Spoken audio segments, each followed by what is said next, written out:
शाह शम्स तबरेज रहमतुल्लाह ताला अलैह मौलाना जलालुद्दीन मोहम्मद रूमी रहमतुल्लाह ताला अलैह के पीरो मुर्शद थे। ये इन दिनों का वाकया है जब मौलाना रूमी शाह शम्स से वाकिफ कारना थे। एक दिन शाह शम्स तबरेज मौलाना रूमी के मकतब जा पहुंचे। वहां मौलाना रूमी बैठे कुछ किताबों का मुतालिया कर रहे थे तो शाह शम्स ने उनसे पूछा, ई चीज ये क्या है?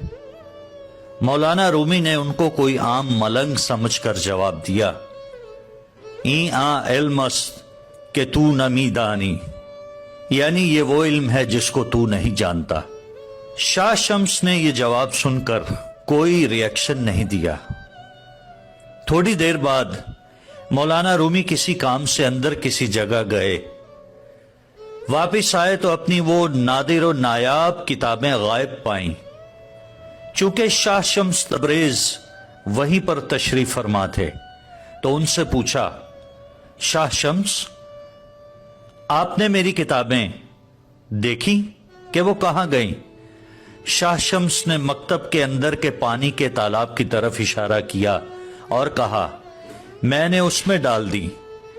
ये सुनकर मौलाना रूमी हैरान और परेशान रह गए, जैसे कि बदन में से लहू खत्म हो चुका हो। इतनी कीमती किताबों के जाया होने का एहसास उनको मारे जा रहा था।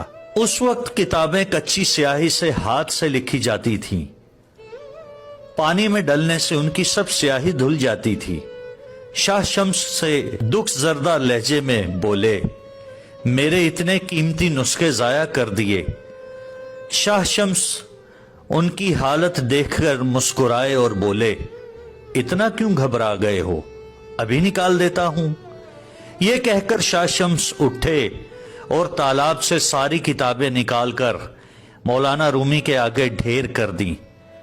यह देखकर मौलाना रूमी की हैरत की इंतहा न रही कि सब किताबें बिल्कुल खुश्क हैं। मौलाना चिल्ला उठे, ई चीज ये क्या है?